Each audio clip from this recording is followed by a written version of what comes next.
Tere tulemast Paide arvamusfestivalile, Digikultuuri aasta keskusesse. Meid kantakse üle ka otse loomulikult Digikultuuri aastal.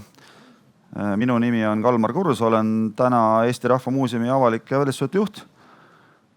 Ja meie arutelu toimub inglise keeles. So I switch now to English. As advertised, our discussion will be in English, and it's about how Finland and Estonia, top performers in education, have managed with lockdown, distance learning, very special moment for education, as in many other sectors. My name is Kalmar Kurs. I'm head of Public and International Relations Department of Estonian National Museum. And we have panelists here from my left-hand side, Heli Aru-Chabilan. Heli has been serving in education for quite a long time, very experienced. Heli was head of management board of Estonian Information Technology Foundation, and now in the new Education and Youth Authority, Heli is head of internationalization department. So the whole this slogan, Education Nation. So this is the person to take the lead. Very challenging and on-time discussion today. So we have Olli-Pekka Heinonen. Olli-Pekka is director of Finnish Education Agency. He has been Minister for Education, Minister for Transportation and Communication as well. Sure. So, and also from Telia Company, Heddy Ring, who is sustainability manager at Telia Company. And there was a very, very interesting and on-time survey made by Telia. And we will come to those conclusions from that survey as well. So let's start from the scratch and for more product concept, what it means, Estonia and of course Finland, the first, the best in the world in education. So we are speaking about general education and more precisely basic education. So when did you realize that Finland is number one? Well, I think it's fair to say now that there's a tough competition going between our two countries. And first of all, I must say that I'm very happy of having this chance of being here at first time at the Arvamus Festival. And I think we've seen a development where Estonia has become the closest country when we're talking about developing education to Finland. And for that reason, I'm very happy of having this chance of being here. I think when the first kind of PISA results came out in 2001, where Finland did well, I think it was a bit of a surprise to many Finns, because we were thinking that we are not doing that well. and that kind of showed that there are some things that we have done right. And of course, you always, and I get a lot of the question that what is the decision or what is the reason behind? And quite often we have the explanations that it's the highly qualified teachers, or it's the autonomy of teachers, or it's the kind of support of society and local community, or it's kind of a good functioning core curriculum. There are many different reasons, but I think what is most important is actually that the system is functioning, that all these different elements are well fitted in the value and culture base of Finnish society, and they work in good tact together. And I think that is the thing that probably is the reason behind why we're doing well. Yes, so Olli-Pekka mentioned the OECD PISA study, and this is how this title, the performing countries came out, and so Heli has also served in Paris at the Estonian delegation to OECD. So the same question to you: how and when did you realize, and what are your general comments about general education in Estonia, and your emotions in Paris that we are doing quite well? I must say that I do share a similar sentiment of being a bit surprised when Estonia came out on a very high place in the PISA league table. And I think for many other Estonians, it was a big surprise because we also tend to be rather critical towards the education system. So being part of those international surveys basically gives us the data, the evidence, how we are doing, but it has given us also the self-confidence, I would say. And in Estonian context, I would not underestimate the very important role of PISA in a topic of Estonian Russian-speaking schools. Because for years and years, our Russian schools tend to look to the eastern border for the models. And PISA actually gave an evidence that the much better model to follow is here. So I think PISA has definitely given us a self-confidence and actually pushed also some reforms inside the country what we were actually having difficulties to implement without such a data. So kind of a democratic management, autonomy, school culture where you involve different staff members into decision making and those kind of things. These are very important. And PISA's role can't be underestimated in this regards. Thank you for your introductory comments. Let's go now to our topic. And I hope you have already some questions there. So I will give you micro later. Be ready to catch it. So how it started, this specific situation for schools, emerging distance learning for schools. Heli shared me some data how Information Technology Foundation YouTube channels went, 10 times higher in the first and second week in March. So how it started in Estonia and Finland, special Q&As for websites or how it started? Well, again, it started as a surprise that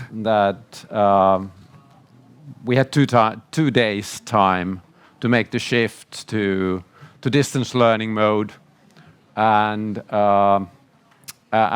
it was kind of I must say that I was a lot worried that how can we manage this. Because we in Finland, we have a system where there's a lot of autonomy of teachers, the schools and the local level. But now it was kind of nationally decided that all schools will move to distance learning on the primary compulsory level. What happened was that, of course, there was a huge amount of kind of support material, guidance, kind of questions, answers, kind of different communication between all the actors, actually, between the schoolmasters, the local municipalities, teachers, parents, and I would say that that one cannot emphasize enough the communication part. But what I must say that I'm very happy with was that, of course, the teachers were forced to shift their teaching and learning to entirely different mode. What I'm very happy with is that they were forced to do it, but they also had the capability of doing it. So they took the responsibility, because of the autonomy, they are used to kind of bearing that kind of being in charge of what happens with teaching and learning. And that continued, that the kind of learning never stopped. And that's a big issue. Thank you. Heli, your comments. How did it all started? I think the warning signal came together with the end of the holiday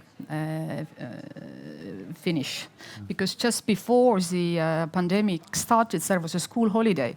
And a lot of families traveled to Italy and to the other countries. And it was, I think, a week before the official distance learning period was started by the decree of the government, when one school in Tallinn had to be closed down because of one child coming back to Italy and not respecting the quarantine rules. And so there was one spot where was a lot of discussions, where was urgent urgent help needed. And in Estonia, we have this nice tradition of, as a small country, we do have a lot of networks, and we trust the networks of teachers. And a very crucial support for many schools in this game, in this pandemic period, was the Estonian Association of the Education Technologists. And HITSA, together with this Association of Education Technologists, we basically set up very quickly the support services for schools. Since we didn't know what is going to happen and how it's going to happen, and homes, parents, schools, everybody was so worried. I think it was the first weekend after the decision was made by the government, we set up the online conference especially meant for parents. And based on the data, we can say that this has been the most attended online event in Estonia. So there were teachers, there were parents kind of giving their thoughts and recommendations how to cope in this new situation.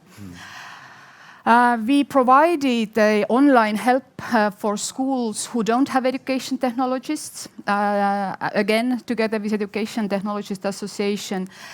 Throughout these 2 months in HITSA, we altogether organized close to 80 online events, which were actually either purely training seminars for teachers, how to use different kind of learning platforms, apps, solutions. But there were also a good practice sharing events where headmaster who had set up very well functioning system, they shared how they've done it to the others. So there was a lot of information sharing. HITSA provided a platform for different kind of Facebook groups for subject teachers from math to technology to arts and music. And so there was a lot of communication on this level. And I mean, as a head of the team at that time, I have to say that it's been one of the most kind of emotional, professional experience throughout these 2 months in HITSA, because definitely for many people in different sectors. Yeah, because I mean, we had this feelings that schools need help, and it's in our power to give it. And I mean, in Estonia, we say that sometimes there is a sentiment of being almost like in a song festival, where you kind of feel that it's all together, and there we are fighting for the same cause, and there is a common kind of aim, and that's exactly what happened in HITSA. So let's go now to the lessons learned and some data. There has been different lessons learned and comments and service to be done in the future. But Heddy, it's now your time. Please tell about the survey what was made by Telia Company. It was international and some generic outcomes, but also your comments about Finland and Estonia. Thank you. So Telia Company is is very much focused on protecting and empowering children online, since 1 of every 3 internet users is under 18 years old. And in order for us to really understand what the needs and the requirements are to support children in their online lives, every year we conduct a study that we call the Children's Advisory Panel, to really go out to children and ask them about what challenges they encounter in their online lives, what kind of opportunities they see. And this year, and we have done it 5 years, each year we focus on a different specific focus. And this year, obviously, since the distance learning was the part that impacted children's lives all over the world. According to UNESCO, 1.5 billion children were out of school. So obviously in the Nordic and Baltic countries where we operate, this was a very important topic to understand. So how did children react? How did it impact them? What did they think? And what can be done? What can be improved in the future as well? So we had a study together with the research company Ipsos and with the different child rights organizations. So in Estonia we partnered with HITSA and also with the Lastekaitse Liit. In Finland, it was Save the Children Finland and other child rights organizations in 7 Nordic and Baltic countries.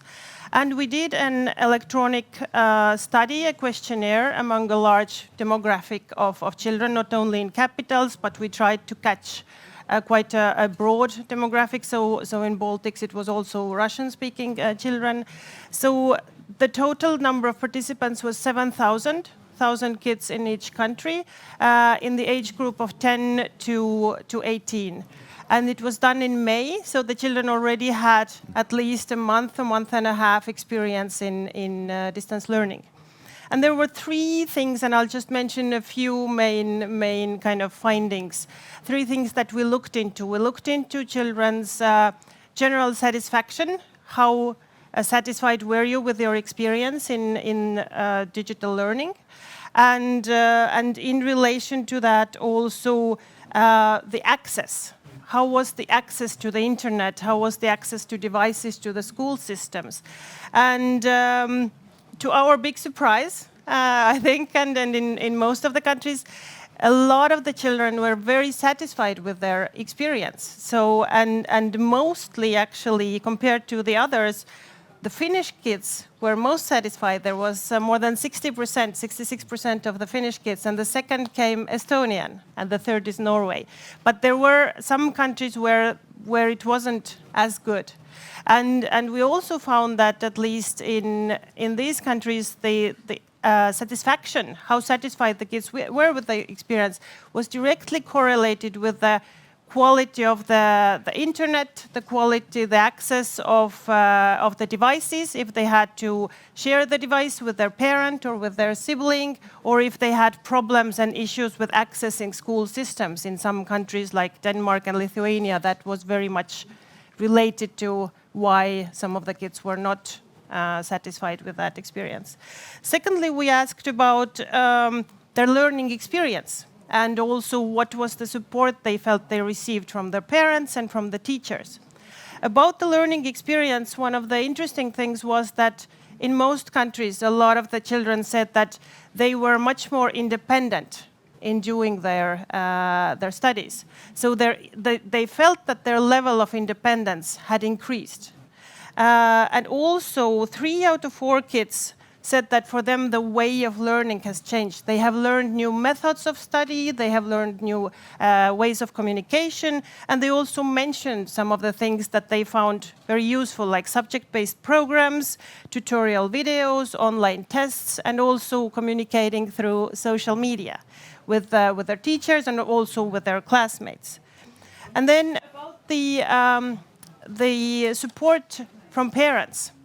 And this is obviously no surprise that more than half of the kids, especially the younger kids, said that they have received much more support from their parents than when they were studying in school. And that was the same in all the countries in Estonia and Finland similarly.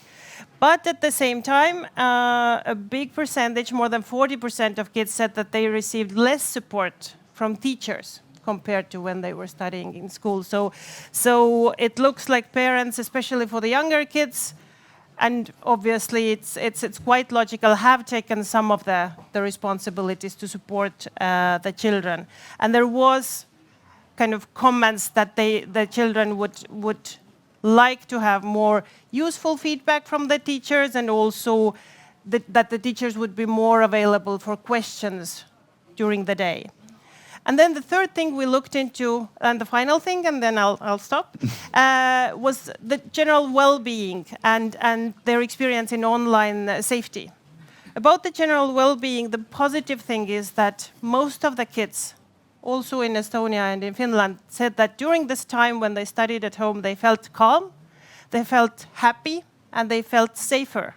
And the safety part is obviously very much coronavirus related. They felt safer than at school, not because it would be dangerous at school, but because of the media coverage and the worries that the children had. But at the same time, they also felt more bored and more tired.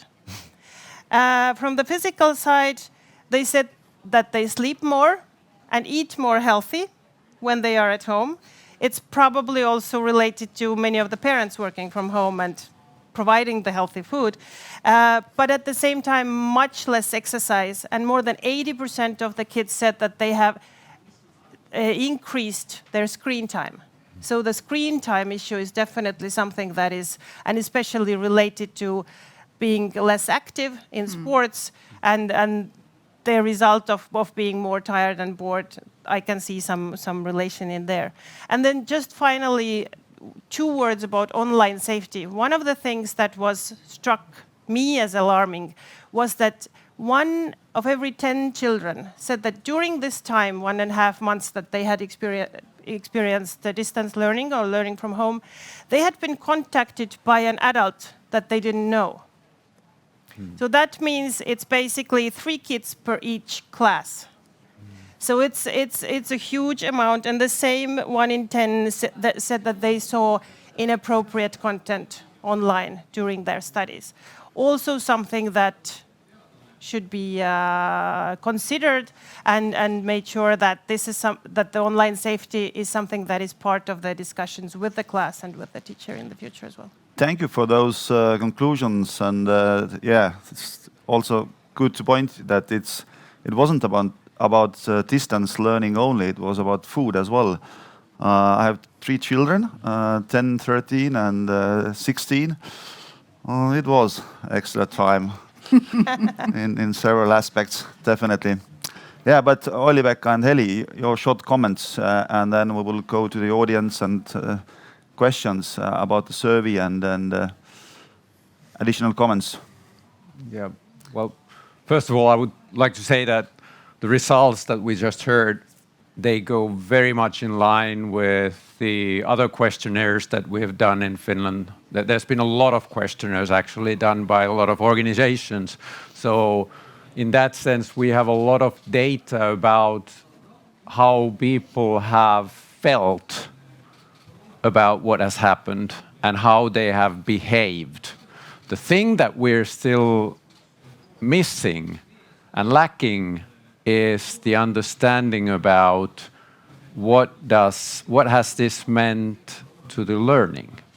That's something that we do not have yet, and of course, that's the most important issue. We don't know. Yes. It remains to be seen.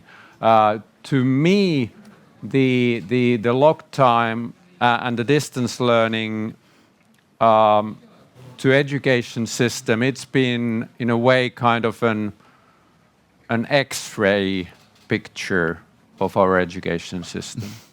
That it kind of shows the things that have been there before, but now we see them more clearly. We see that what are the good things and we see what are the bad things. And actually, I would say that the kind of lockdown in a way magnified those aspects. And that means that, for example, the children that have good learning abilities were doing even better. And the ones that were kind of lacking that kind of skills of independent learning were doing worse.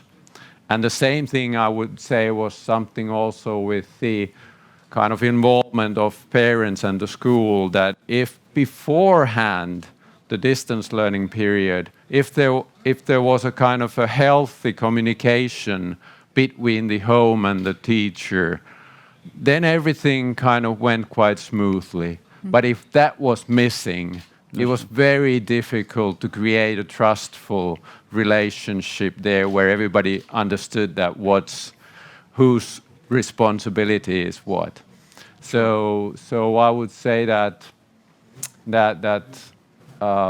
we have to very closely now study the results of this kind of questionnaires and see that what do we have to change in the way that we see that what a school is.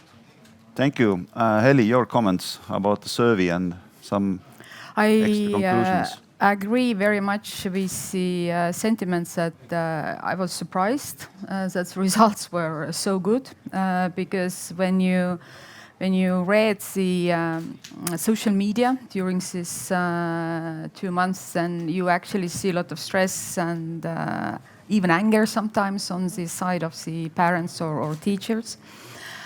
But students seem to actually get these extraordinary times in a lighter way, and I agree that we don't know the effect on the learning outcomes. But what definitely happened is that students learn different things. So transferable competencies, how I set up my study plan, I'll take responsibility for my own study, how I actually check whether I've achieved the learning outcomes in such a way, time management.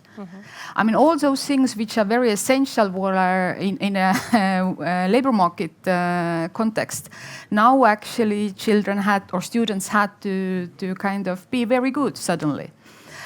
But for a future, in Estonia also we have already implemented certain surveys. Education Forum example had also a very interesting survey which they just recently accomplished, and both University of Tartu and University of Tallinn have a big research projects going on. So we need to really look very carefully to these conclusions, because the kind of first feedbacks coming from the headmasters are giving a very strong message that our education legislation is too much oriented towards regulating the input.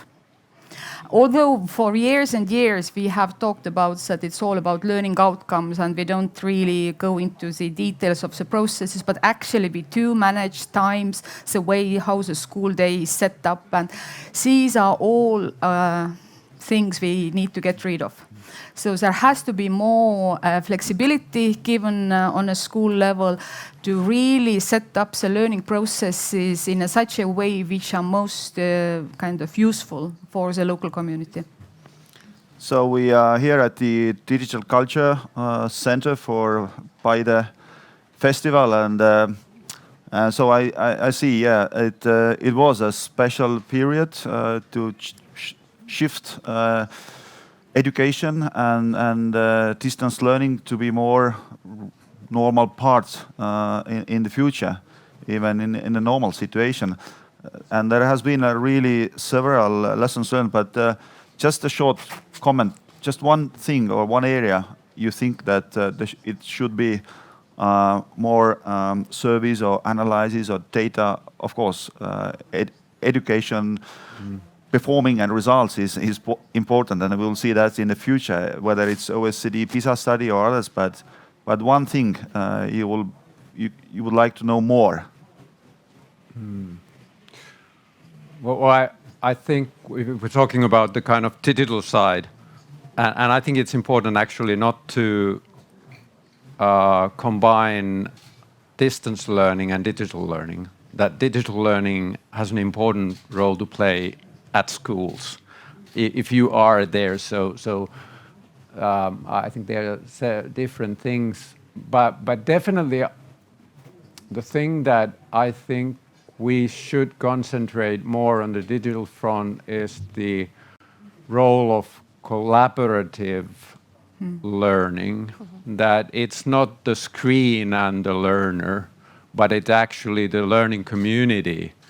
And that's something actually that the survey said, that the children said that they have spent less time with their peers. Yes, collaborating. Yeah, and there are possibilities with the digital world also to create kind of collaborative learning environments. And I think that is something that we should kind of survey more.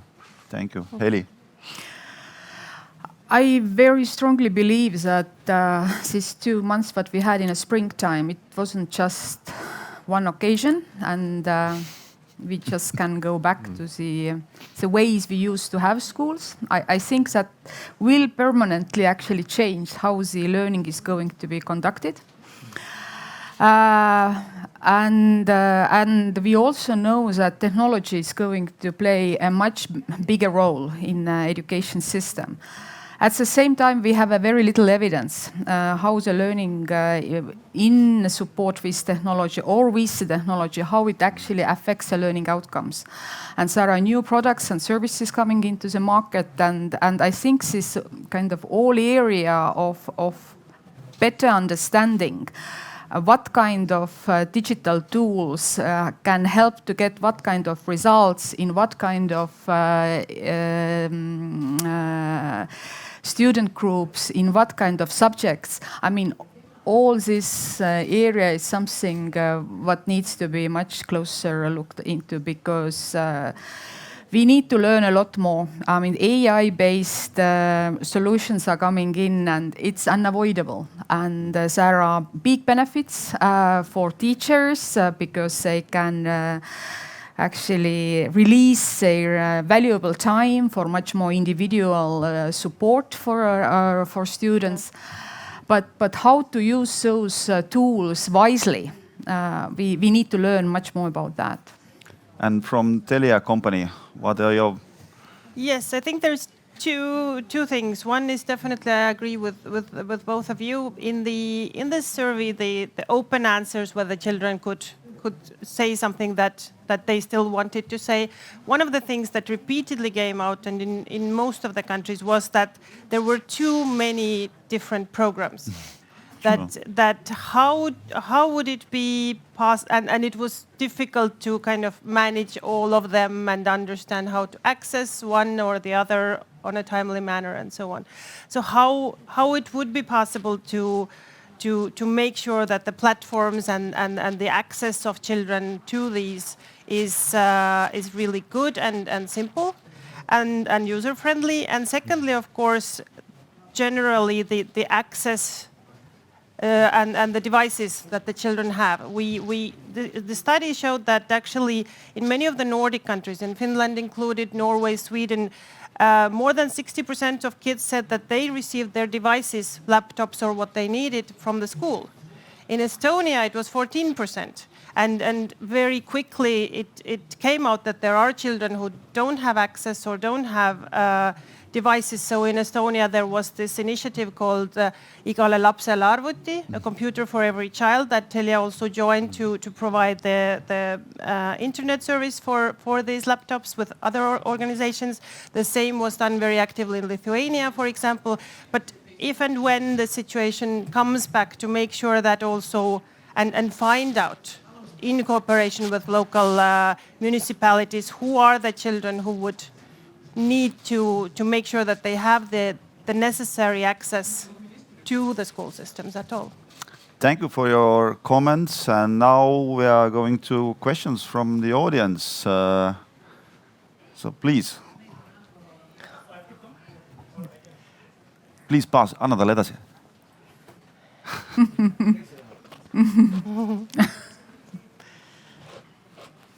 Yes, please. It works? Hello. Yeah. Yes. Yeah. Okay. Yeah. So what's my basic question is, what are the consequences and impact towards the middle-age student, small-age student? Like whether it's for all age kind of group or only the, from class 7 and 8 and 9 and 10. Because what I think that for class KG and class 1 and 2 students, they are not habitual of e-learning. Because I guess e-learning is better for that kind of person that have the exams and so much long theoretical notes, as well as the mathematics, physics, and chemistry. But for KG, kids need to interact with the teacher, because interaction is good for mental ability of the student. If they are studying from this home, it's not better for them. If parents are sitting there for 24 hours or maybe for 8 hours, how they can manage their work schedule? Yes, definitely. It varies in terms of age and class and subject as well. Olli-Pekka and Heli, your comments. Well, I agree.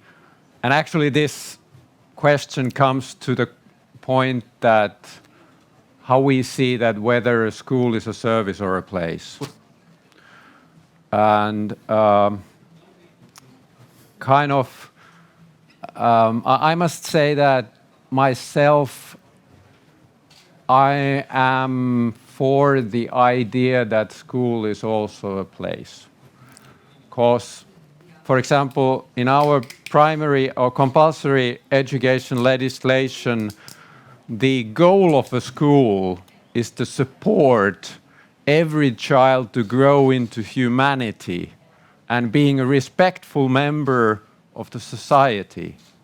Can you learn those things with distance learning? That is my question. That kind of, and we understand that in the working life also the kind of social and emotional skills are becoming so important. And so I think there are huge possibilities with the digital world, and we should utilize them for the best of teaching and learning. But at the same time, we must understand that the human interaction is so important for the growth of young children. Thank you for your very good question. Heli, your comment.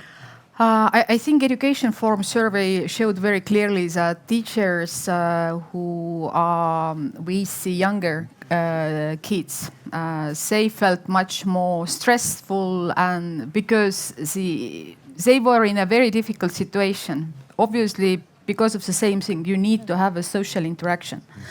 But on the springtime, we were in a very different crisis situation. I mean, you had basically choice either to use online for a little bit of assistance and help, or to leave the parents totally on their own. So that's, I think, too extreme example for a forward planning, for school education. When I'm saying that we are not going back to the old model, I don't think that everything has to be online. There has to be some kind of a hybrid model, and online options would be much more suitable for older ages. Obviously, primary school, especially first years, that has to be together with a teacher in a social kind of interaction. Obviously, I very much agree on that. Heddy, would you like to comment as well? I just want to comment that in this, according to the study and the open answers, many of the children who were very happy and satisfied, they still commented that they miss their friends, they miss the interaction. And from the other perspective as well, many kids commented that they would see this as a kind of possibility at certain occasions. They said, I wouldn't mind if I'm sick to listen in to the classes over video, or if there would be like a week in half a year that we are all at home and study, or 2 weeks. So kind of different options. And there was one child actually from Estonia, 16 to 18 years old, who said that this would be a logical way to lead us into an understanding of how lifelong learning works.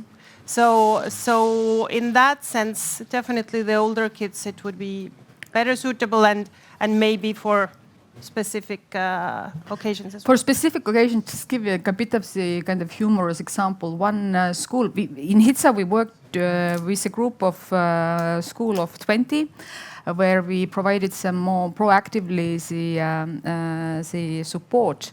And when we were kind of when we finished the program and kind of collected the feedback and asked their kind of thoughts about the future, how they're going to see the online experience, and some of the schools in a very remote areas, either in Ida-Virumaa or somewhere in a really deep forests, where they sometimes over the winter time have this problem of having too cold weather and too much snow, and children can't attend the school. So I mean, so far they had to basically cut the program, but now they have other options. So not anymore külmapühad.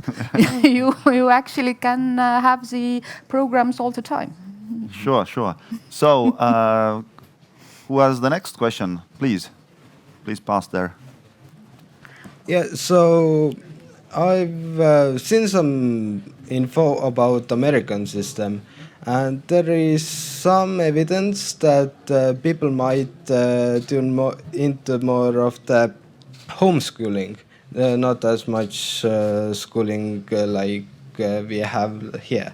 So do you think it's some kind of threat to the public schools that people might think, because of the viruses and all of such things, that homeschooling is better option? Are there any trends or data about that in Finland? Well, homeschooling in Finland is it's quite rare, and the reason why it's quite rare is the fact that it's really demanding, because the parents are then responsible that the aims of the core curriculum are met, and not kind of very seldomly parents are really having the time and the kind of capacity of doing that. So I don't really see that it will be a growing trend. Internationally, I'm very worried about the fact that we're seeing some African countries who are saying that a quarter of their pupils will not come back to school after this. Because of the poverty and the reason that the parents need their children to stay home to work, to get a living for the family. And that's really worrying, because we go kind of to kind of a short period of time backwards, kind of 10 years of very kind of hard work of getting the kids of the world to school. Heli, would you like to comment? I mean, legally also in Estonian legislations, there are all opportunities for homeschooling, but it adds so much stress to the parents, and I mean, usually people do work full time. So I don't see how it can become really a dominant trend also here. It's rather an option for a few families who, for some reasons, actually prefer that kind of mode. So you mentioned policy and legislation. What is the lessons learned? What should be done in terms? Is there something what should be done? The Parliament will start soon again. Government to put forward some legislative, financial proposals for the ministries, or are there any quick things to be done at policy level? I would say that we would need to keep our priority on technology. The reason why we were able so quickly to respond in the spring, it has been exactly because over 20 years, I mean, throughout the different coalition governments, the priority has been to give support to the technology integration on a school system, and we should keep that priority to really make sure that all schools are connected to the very good internet, that there are devices available on both for teachers, and there should be some clever ways also to give the devices to all students. Olli-Pekka? Well, there are kind of two things that have already been done in Finland by the ministry and the parliament. The first one being that in Finland we actually went back to school for the 2 last weeks of the spring semester. And the idea was that during those 2 weeks the teachers would kind of see that what are the kind of gaps that had been created to learning and kind of learning support during the distance learning phase. And now there's extra funding for the local level to make sure that we kind of address especially those children that are most vulnerable in this situation. The other one is that we have increased the flexibility in the education legislation so that we can, if locally there are situations where the pandemic gets worse, that the local level can make the decisions to make kind of shutdowns of schools or individual classes. So that's the other thing that has been done. Good. We in our agency, we're doing a work that is ready by the end of this year, where we are analyzing all the different kind of surveys, questionnaires, research, evaluations about the digital world. And the idea is to kind of point out that what are the weak points. That's a kind of our interpretation of the X-ray, that where we should kind of do a better job. Heddy, your comments from the survey. Heddy, Heddy, sorry. From the survey or Yes, I do any agree. proposals for the future? And based on the surveys and then children's experience as well, I agree with you, Heli, that the focus and priority on really having the technology, the devices, the availability, and the good platforms for education is definitely one part, that really no child is left behind or cannot participate in studies because they don't have the possibility technically. But the second part is really to prioritize also the digital skills of the teachers. I think they had done a fantastic job. I think it has been a huge leap, and many of them really, it has been seen. And even in the survey, some of the children in the comments, what else would you like to say, said that teachers had a really hard time. So they really saw the effort that the teachers put in, but so that they would really get enough support that they can support the children in their learning experiences. Thank you. So we have one more question, please. Sulev Valdma from the Soome Institute and lifetime teacher of history and civics. Unfortunately, in my subjects, there hasn't been any PISA research conducted, but I have followed all the time what is happening, and I'm very much surprised that everybody is surprised how they are doing in PISA tests. Good countries are surprised, as we heard today, that how they did so well, and I'm very sure that also poorer countries are also very surprised why they are so poor. And I'm surprised that until today there is no clear understanding and vision. What is the recipe of success in PISA tests? And there have been explanations about democracy and creativity and freedom of teachers at schools. But those freedoms are in those countries also who are not doing well. My question is, what do you think about the idea that education itself is a conservative one? The changes are not taking place today. We are changing something today and the results are not coming tomorrow. Maybe the success of more successful countries is laid in some kind of historical tradition, cultural traditions, and educational traditions. What do you think about those those traditional issues. And the other thing is what was already said about digital learning.